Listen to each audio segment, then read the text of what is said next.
అందరికీ నమస్కారం అండి. ఎస్ఎల్ తెలుగు స్టోరీస్కి స్వాగతం. నేను చెప్పబోయే కథ ప్రేమ చెలగాటం, ఎపిసోడ్ నెంబర్ 27. మరిన్ని కథల కోసం నా ఛానల్ని సబ్స్క్రైబ్ చేయండి. రమ్య అలా ఎక్కి ఏడుస్తూ ఉంటే అది చూసిన వాళ్ళమ్మ, ఎందుకు ఏడుస్తున్నావు రమ్య? అలాంటి దరిద్రపు కొట్టు సంబంధం పోయినందుకు నువ్వు చాలా ఆనందంగా ఉండాలి. నీకు దీనికంటే గొప్ప సంబంధం చూస్తాను. నీకు పెళ్లి చేసిన తర్వాతే నేను ఇక్కడి నుంచి వెళ్తాను అని అంది పద్మిని. వెంటనే రమ్య అతి కోపంతో, వద్దు తల్లి, నువ్వు ఇప్పుడు నా పెళ్లి చెడగొట్టింది చాలు. మరలా నువ్వు చూసిన వాడిని నేను పెళ్లి చేసుకుంటానని ఎలా అనుకుంటున్నావు? అసలు నేను చేసిన పెద్ద తప్పు ఏంటో తెలుసా? అది నీ కడుపున పుట్టడమే అని అతి కోపంతో అని 2 నిమిషాల మౌనం తర్వాత, నీకు నా పెళ్లి గురించి తెలియకూడదని నేను ఈ ఎంగేజ్మెంట్కు ఎవరినీ పిలవలేదు. మరి నా ఎంగేజ్మెంట్ జరుగుతుంది అని నీకెవరు చెప్పారు? చెప్పు, నీకు నా ఎంగేజ్మెంట్ గురించి ఎవరు చెప్పారు? ఎవరో నాకు తెలియాలి అంటూ కోపంతో గట్టిగా అరుస్తూనే ఉంది రమ్య. ఇంతలో అక్కడికి వచ్చిన సుప్రియ పద్మినిని చూసి షాక్ అయ్యింది. ఇదేంటి, ఈమె ఇక్కడ ఉంది అని ఆమె వైపు చూస్తూ ఉంది. ఇంతలో సుప్రియని చూసిన పద్మిని, రామ్మా సుప్రియ, సరైన సమయానికి వచ్చావు, ఒకసారి ఇటు రా సుప్రియ అంది. ఏమీ మాట్లాడకుండా మౌనంగా స్టేజ్ పైన ఉన్న పద్మిని రమ్యల దగ్గరికి వెళ్ళింది సుప్రియ. రమ్య సుప్రియని చూసి ఆశ్చర్యంగా, సుప్రియ నువ్వేంటిక్కడా? అది రమ్య, అంటే నీ ఎంగేజ్మెంట్ అని ఆంటీ నన్ను ఇక్కడికి వెళ్ళమని అన్నారు, అందుకే వచ్చాను అంటూ కొంత నిదానంగా భయంతో అంది. ఆంటీ రమ్మండం ఏంటి అని అంది రమ్య. నేనే తనని ఇక్కడికి వెళ్ళమని చెప్పాను. నిన్ను కన్న తల్లికే కాదు, నీ స్నేహితులకు కూడా నీ ఎంగేజ్మెంట్ గురించి చెప్పకుండా చేసుకుంటున్నావు కదా అంటూ ఎంతో పొగరుగా అంది పద్మిని. ఇక్కడ జరగని దానికి తను ఏమి చూడాలని రమ్మని చెప్పావు? జరిగే నా ఎంగేజ్మెంట్ నువ్వు ఆపితే అది నేను తట్టుకోలేక ఏడుస్తూ ఉంటే అది చూడాలని రమ్మని చెప్పావా అని కోపంతో అంది రమ్య. నీవు బాధతో ఏడుస్తూ ఉంటే నిన్ను ఓదార్చాలని తనని రమ్మని చెప్పాను అని అంది పద్మిని. ఆ మాటతో రమ్యకి ఇంకా కోపం ఎక్కువైంది. అసలు నిన్ను అని తమాయించుకొని, ముందు నాకు ఇది చెప్పు, నా ఎంగేజ్మెంట్ ఇంకా నా పెళ్ళి అని నీతో ఎవరు చెప్పారు? ముందు నాకు ఆ విషయం గురించి చెప్పు అని మరలా అదే ప్రశ్న అడుగుతూ ఉంది రమ్య. దాంతో పక్కనే ఉన్న సుప్రియ రమ్య అంతలా ఆవేశపడ్డం చూసి కొంతసేపటికి, రమ్య నన్ను క్షమించు అని అంది. ఆ మాట విన్న రమ్య వాళ్ళ అమ్మపై ఉన్న తన ఆవేశాన్ని తగ్గించుకుని, ఏంటి సుప్రియ, ఇప్పుడు నువ్వేమన్నావు అని అంది రమ్య. నేను నిజం చెప్పిన తర్వాత నువ్వు నా క్షమాపణను వినిపించుకోవని అర్థమైంది, అందుకే నేను నీకు ముందే క్షమాపణను చెబుతున్నాను అని అంటూ తనలోని పొరపాటు భావంతో రమ్య వైపు చూడలేక చూస్తూ అంది సుప్రియ. అంటే ఏమిటి నువ్వు చెప్పే నిజం అని కొంత అనుమానంగా అడిగింది రమ్య. అంటే రమ్య, మీ అమ్మగారు నాకు ఓ 3 రోజుల ముందు ఫోన్ చేశారు. నువ్వు తనతో మాట్లాడడం లేదు అని చెప్పి బాధపడుతూ చాలా బాగా ఏడ్చారు. అప్పుడు నా మనసుకు చాలా బాధ అనిపించి నువ్వు చాలా బాగున్నావని చెప్పాను. కానీ మీ అమ్మగారు మరలా తను అమెరికాలో ఉన్నానని, తన దగ్గరకు నిన్ను రమ్మంటే నువ్వు వెళ్ళనని చెప్పావని, ఆ ముసలివారు కాలం చేస్తే అప్పుడు అక్కడ రమ్య ఒంటరిది అవుతుంది, ఇక అక్కడ ఎవరూ లేని అనాథలా బ్రతకాలి కదా సుప్రియ అంటూ ఎంతో బాధపడుతూ ఏడుస్తూ అన్నారు. నేను ఆ మాటలకు ఫీల్ అయి, రమ్య ఏమీ ఒంటరిగా ఉండదు, తనకు పెళ్లి కుదిరింది, మరో 3 రోజుల్లో తనకు మనోజ్కు ఎంగేజ్మెంట్ అని చెప్పాను. అవునా, మంచి మాట చెప్పావు తల్లి. నువ్వు కూడా ఆ ఎంగేజ్మెంట్కి వెళ్తావు కదా, ఒకవేళ తను నిన్ను రమ్మని చెప్పకపోయినా నువ్వు వెళ్ళి నా కూతుర్ని అల్లుడిని కలిపి ఒక ఫోటో తీసి నాకు పంపు, నేను ఎలాగో రాను కదా, ఆ ఫోటో చూసుకుని అయినా తృప్తి పడతాను అని అంది. ఆ తర్వాత నువ్వు ఎంగేజ్మెంట్కు నాకు కబురు చెప్తావని చూశాను, కానీ నువ్వు ఫోన్ చేయలేదు, కబురు చెప్పలేదు. ఇక నేను వెంకట్కు ఫోన్ చేశాను. అప్పుడు నాకు వెంకట్ ఏం చెప్పాడంటే, నువ్వు మనోజ్తో మా ఎవ్వరికి మీ ఎంగేజ్మెంట్ కబురు చెప్పొద్దని చెప్పావని చెప్పాడంట.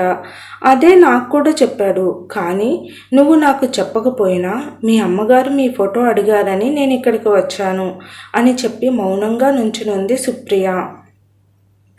ఓ అదా, నేనే పొరపాటు పడ్డాను.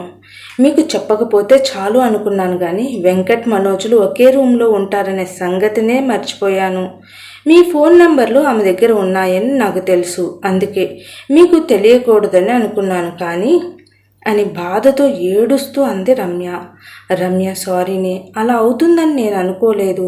మీ అమ్మగారి గురించి నాకు తెలియదు కదా, అందుకే ఆమె ఏడుపు బాధ నిజమని నమ్మి ఇలా చేశాను. ప్లీజ్ రమ్య, ఏడవకు అంటూ రమ్యను ఓదార్చుతూ తను చేసిన తప్పుకు క్షమాపణ కోరుతూ అడుగుతూ ఉంది సుప్రియ. నీ తప్పు ఏమీ లేదు సుప్రియ, తప్పంతా నాదే, కేవలం నాది మాత్రమే అంటూ ఏడుస్తూ ఉంది. నీ తప్పు కూడా ఏమీ లేదు కదా రమ్య అంది. అంతా మా కర్మ. ఈ ముసలి ప్రాయంలో మేము ఇంత బాధను అనుభవిస్తూ ఉండాలని రాసింది, దానికి నువ్వేం చేస్తావు అంటూ మనవరాల్ని ఈ పరిస్థితుల్లో చూడలేక సుందరమ్మ, సుందరయ్య కన్నీటి దారాలతో అన్నారు. లేదు బామ్మ, నా తల్లి గురించి ప్రేమించిన వాడికి ఇంకా నా ప్రాణ స్నేహితులకు కూడా చెప్పకపోవడం నిజంగా నా తప్పే అంటూ ఏడుస్తున్న తను కోపంతో వాళ్ళమ్మ పద్మిని దగ్గరకు వెళ్ళి, చూడు, నువ్వు వెంటనే ఇక్కడి నుంచి వెళ్ళిపోవాలి, లేదంటే నేను ఏమి చేస్తానో నాకే తెలియదు అని వాళ్ళమ్మకి వార్నింగ్ ఇచ్చింది రమ్య. నేను వెళ్ళను. నీకు పెళ్లి చేసిన తర్వాతే నాతో మిమ్మల్ని తీసుకుని వెళ్తాను అని అంది పద్మిని. నేను అసలు పెళ్ళంటూ చేసుకోను అని గట్టిగా అరుస్తూ, అమ్మ తల్లి, నువ్వు నన్ను కన్నది చాలు, ఇక నా పెళ్ళి పేరంటాలు అని పదే పదే నా దగ్గరకు రాకు. ముందు నువ్వు వెళ్ళిపో. మరలా నువ్వు కానీ నాకు కనిపిస్తే నేనే సూసైడ్ చేసుకుని చస్తాను అంటూ అక్కడి నుంచి తన రూమ్లోకి వెళ్ళిపోయింది. నిజంగానే కోపంలో రమ్య ఏమైనా చేసుకుంటుంది అనే భయంతో రమ్య వెనుకనే సుందరమ్మ, సుప్రియ వెళ్ళారు. పద్మిని కూడా వాళ్ళతో వెళ్తుండగా సుందరయ్య పద్మినిని ఆపి, పద్మిని, నీకు ఏం అన్యాయం చేశామని మమ్మల్ని, మా జీవితాన్ని ఎలా బలి తీసుకుంటున్నావు?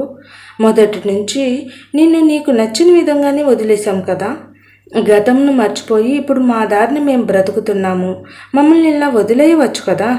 నువ్వు నీకు నచ్చిన విధంగా బ్రతకడానికి నీ అంతటి నువ్వే వెళ్ళావు. అక్కడ నీకు అన్నీ ఉన్నాయి, భర్త, కూతురు, డబ్బు, మరి ఇంకా ఎందుకు నువ్వు వచ్చి మమ్మల్ని ఏదో విధంగా ఏడిపిస్తూ ఉంటావు అని అన్నాడు సుందరయ్య.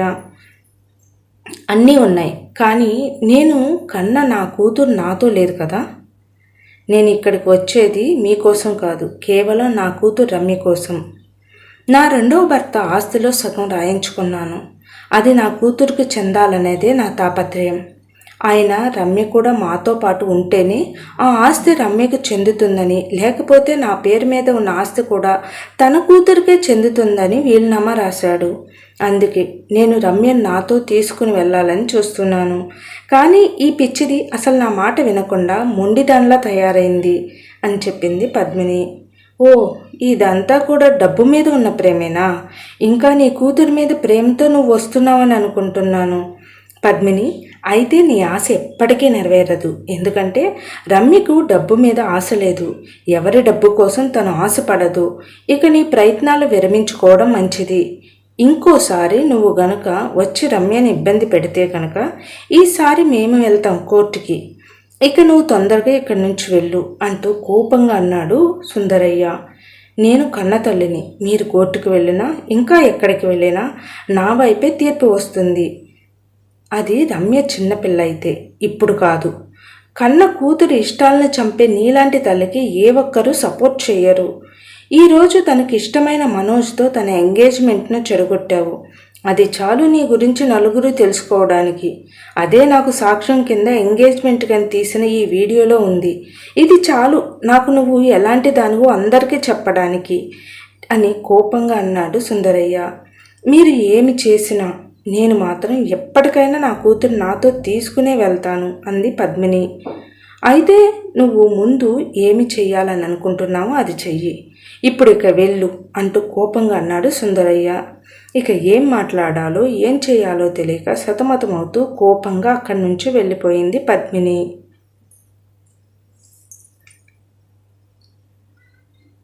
ఏడుస్తూ తన రూమ్కి వెళ్ళిన రమ్య ఏం చేస్తుంది? మనోజ్ వాళ్ళ అమ్మ మాట విని శృతిని పెళ్లి చేసుకుంటాడా? ఇక ఇదంతా మనం తర్వాయి భాగంలో చూద్దాము. నా కథ నచ్చినట్లయితే దయచేసి సబ్స్క్రైబ్ చేసి లైక్ చేసి షేర్ చేయండి. Thank you.